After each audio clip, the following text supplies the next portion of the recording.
But yeah, I mean, when it comes to those kind of relationships, it's like there's so many different people and so many different things and different ways to look at it.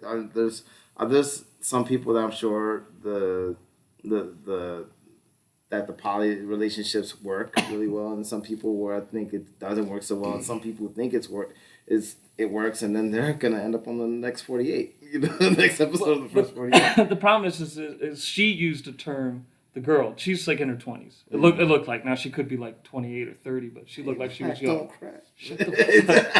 Superpower, bro. Light skin energy. Yeah.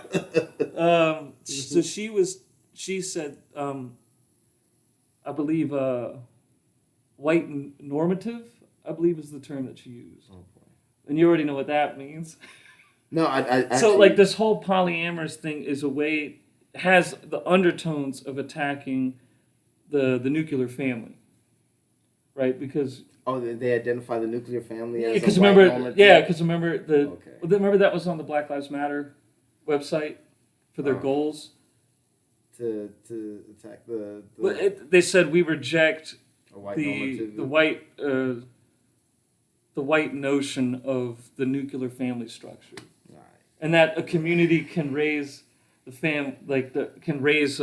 kids together. But I was like, but the biggest problem with the black community is that it's broken. So. Yeah, it's just if you don't have like the structure to raise the people within the community. How is the community supposed to raise them? Yeah, that's what they're it's the oversimplification. You gotta fix one before you can start talking about the other. Yeah, they're looking at one thing. They're like looking at things and taking things out of context and thinking like, oh, this is the perfect snapshot of what everything's supposed to be. But it comes back to being against like this anti-white thing.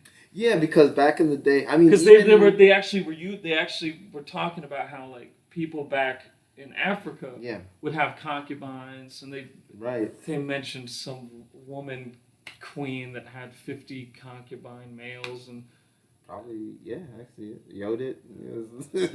But it was just so stupid. It's like that's gonna be like well, like in Asian culture they had Genghis Khan. Yeah, like. That's so why I support boiling people alive. 10% of the world and wipe out another one that I don't. Idiots. Yeah, man, it's and probably 80% of that was rape. Like very heavily. Actually, no, probably 100% was either rape or sex slavery. So. Yeah. I mean, yeah, I could see that, but or at least. Back in those days, it wasn't. There was not a lot of room for females to move around. So it's like, all right, well. But it's not even talking about like healthy sexual relationships or healthy relationships, because there's this undertone of it being like, oh, it's against that Western European.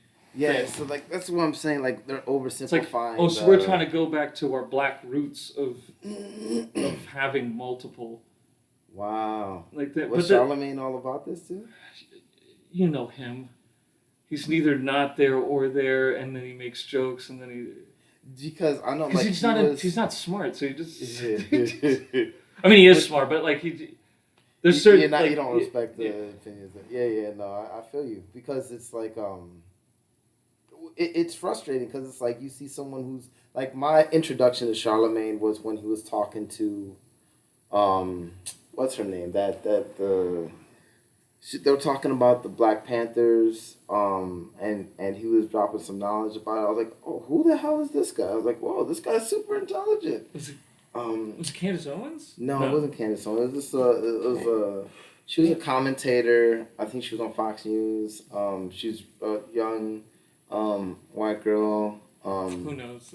Oh yeah, that doesn't matter. Narrow down.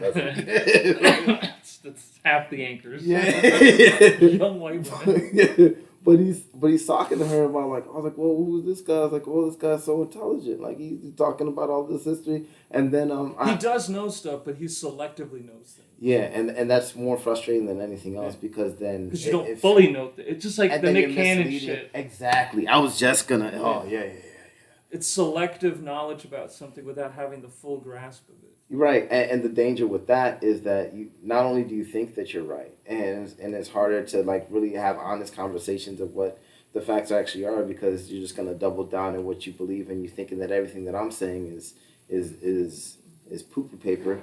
Um, you're misleading a whole sleuth of other people who can catch on to a few things that you say, but are too busy like living their own daily lives to really pay attention or want to do any kind of research, and then they sit there and they trust you because that's we have a prejudice and an instinct to try to simplify our lives in order to be able to maximize time. And it's like, oh, you listen to this guy talking, like, oh, he says some things that might be right, and then you hear him talking to whoever, and then you're like, oh, everything he says must be right, yeah. And then that's the real danger. And you're not going into like this of what like polyamorous relationships come from. It comes from people that had enough, and also like the emotional and physical capabilities of having multiple partners and doing that the right way. Yeah. So saying like, hey, maybe it's something you should try is not the route to go. Yeah.